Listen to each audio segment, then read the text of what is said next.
Hello students welcome to my class. आज नतुन अध्याय स्टार्ट करिम। अध्याय नम्बर 9 सामान्तरिक और त्रिभुजर काली बुली आछे। तो अनुशीलनी 9.1 आमी स्टार्ट करिम। 9.1 स्टार्ट करार आगते जानिबलगिया आगफाলৰ কথাখিনি অকমান ডিসকাস কৰিলো। ঠিক আছে, আমাৰ পাঠটিৰ নামটো হ'ল সামান্তৰিক আৰু ত্ৰিভুজৰ কালি।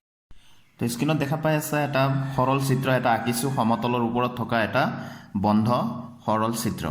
তো ইয়াৰ ভিতৰত থকা এই ঠাইখিনিকে চিত্ৰটোৰ ভিতৰত থকা এই ঠাইখিনিকে ইয়াৰ এই চিত্ৰটোৰ কালি বা ক্ষেত্ৰফল বুলি কোৱা যায়।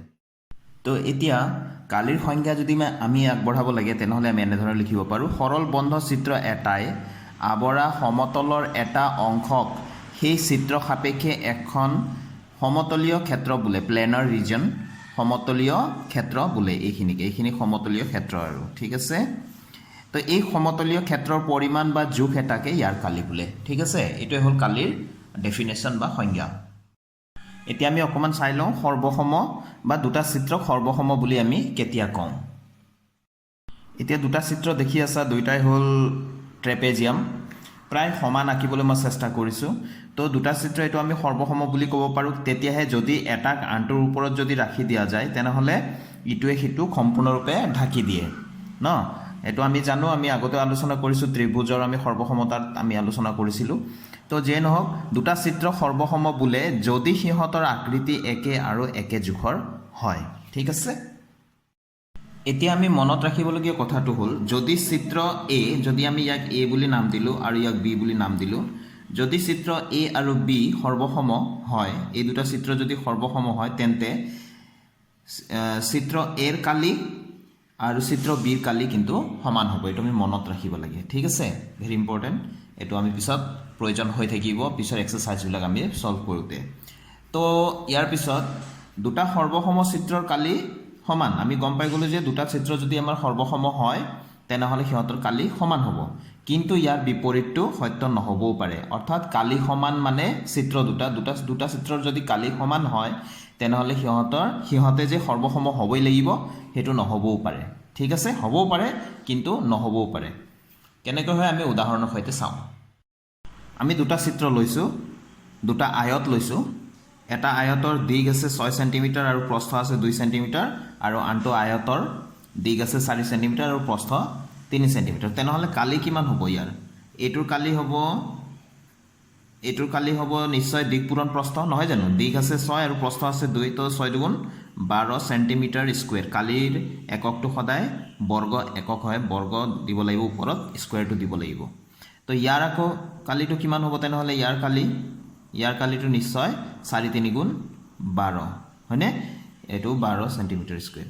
তো এই দুটা চিত্ৰৰ কালি একেই হ'ল 12 চেণ্টিমিটাৰ স্কুৱেৰ, ইয়াৰো 12 চেণ্টিমিটাৰ স্কুৱেৰ। এই দুটাক আমি সৰ্বসম বুলি ক'ব পাৰিম জানো? সৰ্বসম হ'বলৈ হ'লে আমাৰ কি আছিলে চৰ্তটো? দুটা চিত্ৰ সৰ্বসম বোলা হয় যদিহে সিহঁতৰ আকৃতি একেই হ'ব লাগিব আৰু একে জোখৰ হ'ব লাগিব। এইটো জোখটো একে নাই হোৱা। এতিয়া ইয়াত 2 চেণ্টিমিটাৰ 6 চেণ্টিমিটাৰ আছে, 3 আৰু 4 চেণ্টিমিটাৰ। গতিকে আমি ক'ব পাৰোঁ দুটা সৰ্বসম চিত্ৰৰ কালি সমান, কিন্তু ইহঁতৰ কালি সমান মানে চিত্ৰ দুটা সৰ্বসম নহ'বও পাৰে। ঠিক আছে, মনত ৰাখিবা। এতিয়া আমি অন্য এটা ইম্পৰ্টেণ্ট কথালৈ আগবাঢ়ো ষ্টুডেণ্টছ। এতিয়া আমি এইটো চিত্ৰটো দেখি আছে নিশ্চয়, এই গোটেই চিত্ৰটোৰ নাম মই টি বুলি নাম দিলোঁ। ঠিক আছে, ইয়াত দুটা আকৃতি লগ লাগি এই চিত্ৰটো হৈছে, কিন্তু এটাৰ ওপৰত আনটো নহয়। মই তোমালোকক বুজাবলৈ চেষ্টা কৰিছোঁ এনেকুৱা ধৰণৰ, যেনিবা এনেকুৱা ধৰণৰ, কিন্তু এটাৰ ওপৰত আনটো নাই। এটাৰ ওপৰত আনটো মানে এটাৰ ওপৰত আনটো জাপ খাই থকা নাই, এনেকৈ জাপ খাই থকা নাই। দুটা এনেকৈ মাত্ৰ জোখে জোখে লাগি আছে, এনেকুৱা বুলি তোমালোকে ভাবি ল'বা। ঠিক আছে, তো ইয়াতে দুটা আকৃতি লগ লাগিছে। ওপৰৰ আকৃতিটো পি চিত্ৰ নাম দিছোঁ, ওপৰটো এটা ত্ৰিভুজ আৰু তলৰটো এটা আয়ত বুলি মই ভাবি লৈছোঁ। ঠিক আছে, তো এই সম্পূৰ্ণ চিত্ৰটোৰ কালি কি হ'ব তেনেহ'লে? এইটো আমি মনত ৰাখিব লাগিব, আমাৰ শ্বৰ্ট কুৱেশ্যনো আহে। তো কালি শব্দটোক মই এ আৰ বুলি লিখি আছোঁ, এৰিয়া এ আৰ লিখিলে হৈ যায়। এৰিয়া টি অৰ্থাৎ গোটেই চিত্ৰটোৰ কালি কি হ'ব? এৰিয়া মানে কালি, পিৰ চিত্ৰৰ কালি যোগ কালি কিউ চিত্ৰৰ কালি, এই দুটা লগ লাগি এই দুটা পিৰ কালি আৰু কিউৰ কালি, পি মাটিখিনি বুলি ধৰি ল'ব পাৰা আৰু কিউ মাটিখিনি দুইটা লগ লাগি এই গোটেই মাটিখিনি হৈছে যেনিবা। এতিয়া আমি অন্য এটা ইম্পৰ্টেণ্ট কনচেপ্ট আলোচনা কৰিম একে ভূমি সেম বেছ একে ভূমি মানে নিশ্চয় তোমালোকে গম পাই গৈছা যে দুটা চিত্ৰ থাকিব আমি এইটো এটা আঁকিলো আৰু এটা ইয়াতে আঁকিছো এনেকে ঠিক আছে তো দুটা চিত্ৰ আছে ইয়াত দুটা ত্ৰিভুজ আছে এটা ত্ৰিভুজ ধৰি লৈছো এইটো এ বি সি আৰু এটা ধৰি লৈছো ইয়াতে পি বি সি দুইটা চিত্ৰৰে কমন বাহু এটা আছে সাধাৰণ বাহু উমৈহতীয়া বাহু কোনটো বি সি গতিকে এইটো দুইটাৰে একে ভূমি আছে আমি ক'ব লাগিব এইটো ভূমিটো কি ভূমি একে ভূমি অৰ্থাৎ একে ভূমি দুইটাৰে কি আছে ইয়াতে একে ভূমিটো হৈ গ'ল বি সি ঠিক আছে তো অন্য এটা চিত্ৰ আমি লক্ষ্য কৰোঁ এইটো এটা আৰু এটা আমি ধৰি লৈছো এইটো এটা আমি এবাৰ ধৰি লৈছো পি কিউ আৰ আৰু এইটো এফালে দিলো এ বি ইয়া দুটা ত্ৰিভুজ আমাৰ আছে ভালকে লক্ষ্য কৰা এটা হৈ গ'ল ত্ৰিভুজ পি কিউ আৰ আৰু এটা হৈ গ'ল ত্ৰিভুজ এ কিউ আৰু বি ঠিক আছে এ কিউ বি এটো আৰু পি কিউ আৰ এই দুটা একে ভূমিত নাই আমি ক'ব লাগিব দেখাত যদিও এডাল ৰেখাতে আছে কিন্তু এডাল ৰেখাত থাকিলেও একে ভূমিত আছে বুলি আমি ক'ব নোৱাৰো কিয়নো পি কিউ আৰ ত্ৰিভুজৰ ভূমিটো হৈ গ'ল কিউ আৰ আৰু এ কিউ বি ত্ৰিভুজটোৰ ভূমিটো হৈ গ'ল কিউ বি গতিকে এইটো একে সমান নহয় অৰ্থাৎ দুইটা চিত্ৰৰে ভূমিটো বা এটা বাহু উমৈহতীয়া নহয় উমৈহতীয়া হ'বই লাগিব দুইটা চিত্ৰ যি দুটা চিত্ৰ অঁকা যায় দুইটাৰে উমৈহতীয়া বাহু থাকিলেহে আমি একে ভূমি বুলি ক'ম ঠিক আছে তো এইটো আমি একে ভূমি নহয় এই দুটা চিত্ৰ একে ভূমিৰ নহয় এটো মনত ৰাখিবা ঠিক আছে তো একে ভূমি মানে নিশ্চয় বুজি পাইছা এতিয়া আমি অন্য দুটা চিত্ৰ লৈছো প্ৰথম চিত্ৰটোত চোৱা ইয়াত দুটা চিত্ৰ লগ লাগি আছে এটা হৈ গ'ল এ বি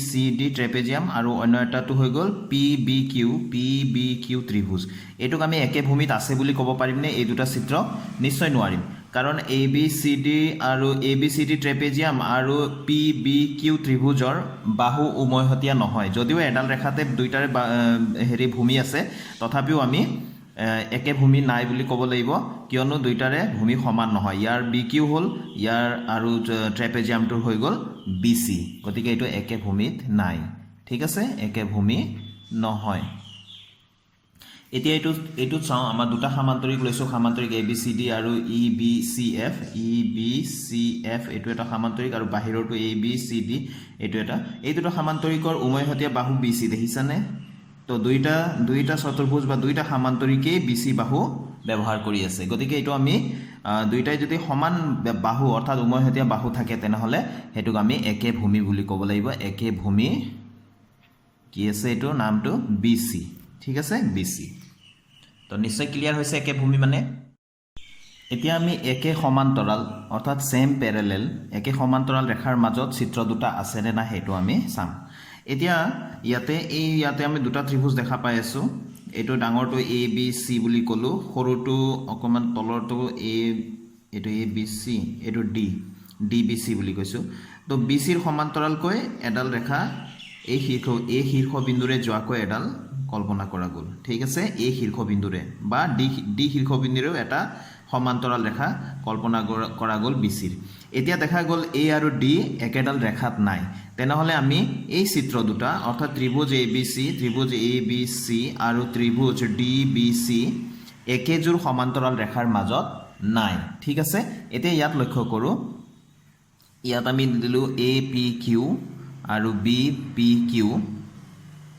এতিয়া ত্ৰিভুজ এ পি কিউ আৰু ত্ৰিভুজ বি পি কিউ দুইটা ত্ৰিভুজৰ শীৰ্ষবিন্দু এটা শীৰ্ষবিন্দু কিন্তু পি কিউ সমান্তৰাল এইডাল ৰেখা যদি কল্পনা কৰা যায় এল এই সমান্তৰাল ৰেখাডালৰ ওপৰতে আছে দুইটা শীৰ্ষবিন্দু গতিকে আমি ক'ব লাগিব যে এই ত্ৰিভুজ দুটা একেজোৰ সমান্তৰাল ৰেখাৰ মাজতে আছে তো সমান্তৰাল ৰেখাটোৰ নামটো আমি যদি কওঁ এইটো এ বি বুলিয়ে ক'লো বাৰু এ বি সমান্তৰাল পি কিউৰ মাজতে এই দুটা ত্ৰিভুজ আছে ঠিক আছে একেজোৰ সমান্তৰাল ৰেখাৰ মাজত থকাটো আৰু নথকাটো বুজি পাইছানে অকমান এতিয়া আমি একে ভূমি আৰু একে সমান্তৰালৰ মাজত থকা চিত্ৰৰ কথা আমি আলোচনা কৰোঁ ঠিক আছে ইয়াত দুটা চিত্ৰ দেখি আছো ত্ৰিভুজ এ বি সি আৰু এটা হৈ গ'ল ত্ৰিভুজ পি বি সি যদি এ পি এই ৰেখা এটা যদি আমি কল্পনা কৰোঁ BCৰ সমান্তৰাল হয় বুলি আমি কল্পনা কৰোঁ তেনেহ'লে আমি ক'ব লাগিব এই ত্ৰিভুজ দুটা একে ভূমি BCৰ ওপৰত আছে কাৰণ দুইটা ত্ৰিভুজৰ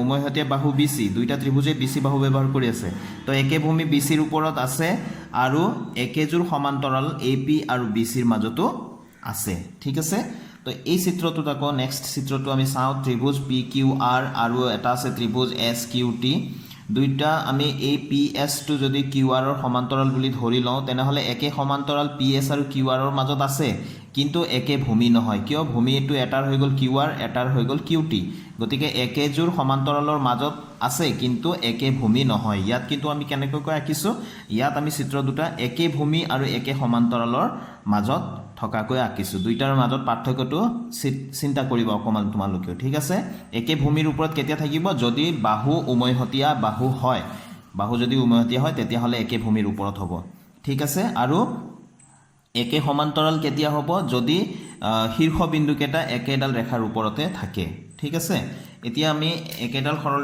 ৰেখাৰ ওপৰতে যদি শীৰ্ষবিন্দু কেটা থাকে ইয়াত এতিয়া আমি চাইছিলো যে এই আমি এইটো এটা ত্ৰিভুজ আছিল ACB বা ABC ত্ৰিভুজ আৰু BDC এইটো ত্ৰিভুজ এই দুটা ত্ৰিভুজ একে ভূমিৰ ওপৰত আছিল কিন্তু একে সমান্তৰালৰ মাজত নাছিল অকমান আগতে কৈ গৈছিল নহয় জানো এইটো ৰেখা এনেকৈ গৈছে এইটো ৰেখা এনেকৈ গৈছে দুইটা ৰেখাই যদি আমি BCৰ সমান্তৰাল হয় তো BCৰ সমান্তৰাল এইডালো হয় BCৰ সমান্তৰাল এইডালো হয় কিন্তু এই দুটা শীৰ্ষবিন্দু একেটা ৰেখাৰ ওপৰত নাই গতিকে আমি একে সমান্তৰালৰ মাজত আছে বুলি আমি ক'ব নোৱাৰিম ঠিক আছে তো আমি নেক্সট আৰু এজো লৈছো এতিয়া ফটাফট আমি চাই লওঁ যে এটা সমান্তৰিক লৈছো ABCD আৰু এটা ত্ৰিভুজ আছে PBC তো দুইটা চিত্ৰৰে আমি দেখি আছো ভূমি BCৰ ওপৰত আছে কিন্তু শীৰ্ষবিন্দু P টো AD ৰ ওপৰত নাই সমান্তৰিক যেহেতু হয় এইটো চিত্ৰটো গতিকে BCৰ আৰু AD BC বাহু আৰু AD বাহু সমান্তৰাল হয় গতিকে এই P বিন্দুটো যদি AD ৰ ওপৰত নাই তেনেহলে আমি ক'ব লাগিব ত্ৰিভুজ PBC আৰু ABCD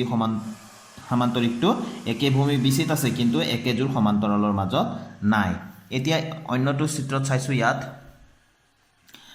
আমাৰ PQRS এটা সমান্তৰিক আৰু TQR এটা ত্ৰিভুজ তো দুইটাৰে আমি দেখি আছো QR টো উমৈহতীয়া বাহু গতিকে একে ভূমিত আছে বুলি আমি ক'ব লাগিব আৰু যেহেতু T বিন্দুটো গৈ প্লাই PS বাহুৰ ওপৰতে আছে যেহেতু এটো সমান্তৰিক বুলি কৈছিলো PQRS তো সমান্তৰিকৰ বিপৰীত বাহুবিলাক সমান্তৰাল গতিকে QR সমান্তৰাল PS গতিকে T বিন্দুটো গৈ সেই বাহুটোতে আছে তো আমি ক'ব লাগিব যে TQR ত্ৰিভুজ আৰু PQRS সমান্তৰিক একে ভূমি QRত আছে লগতে একে সমান্তৰাল PS আৰু QR ৰ মাজত আছে এতিয়া নিশ্চয় বুজি পাইছে একে ভূমি আৰু একে সমান্তৰাল মানে কি ঠিক আছে এতিয়া ষ্টুডেন্টস 9.1 অনুশীলনীটো তোমালোকৰ নিশ্চয় অতি সহজ হৈ গৈছে এতিয়া তো 9.1 অনুশীলনীটো কৰিম কিন্তু মই লিখি নিদিও তো মই প্ৰয়োজন অনুভৱ কৰা নাই তোমালোকক লিখি দিব লাগিব বুলি তোমালোকে নিজে লিখি ল'ব পাৰিবা মই কৈ দিম ঠিক আছে তো তলৰ চিত্ৰবোৰৰ কোনবোৰ একে ভূমি আৰু একে সমান্তৰালৰ মাজত অৱস্থিত যিবিলাক কথা আমি আলোচনা কৰিলো সেই প্ৰশ্নটো আছে এনে ক্ষেত্ৰত সাধাৰণ ভূমিটো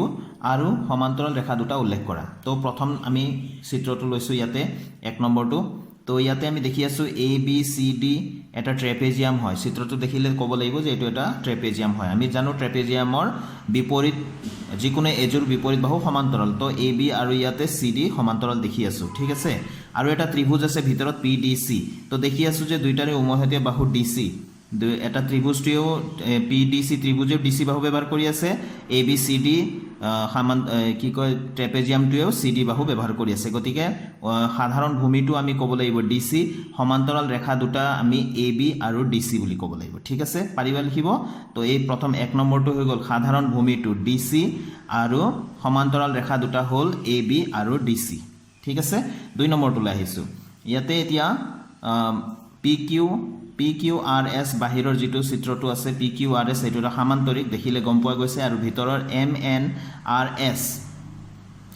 MNRS এটো এটা ট্ৰেপেজিয়াম তো ট্ৰেপেজিয়ামৰ এটো MN আৰু SR টো সমান্তৰাল আকৌ সমান্তৰিকটোৰ বিপৰীত বাহু সমান্তৰাল গতিকে PQ সমান্তৰাল SR কিন্তু MN আৰু PQ এই ৰেখা দুটা একে হ'ব লাগিছিল তেতিয়া হলে আমি মানে এই শীৰ্ষবিন্দু দুটা একেটাতে হ'ব লাগিছিল একেডাল ৰেখাতে PQ যত আছে বা PQ টো MN ৰ ৰেখাটোতে আহিব লাগিছিল তেতিয়া হলে আমি ক'ব পাৰিলো হয় যে একেজোৰ সমান্তৰালৰ মাজত আছে গতিকে এই চিত্ৰটো দুই নম্বৰ চিত্ৰটোৰ কাৰণে আমি কম সাধাৰণ ভূমিটো SR কিন্তু একে সমান্তৰালৰ মাজত নাই ঠিক আছে ভূমি ঠিকে আছে, ভূমি সাধাৰণ ভূমি আছে এছাৰ, কিন্তু একেযোৰ সমান্তৰালৰ মাজত নাই।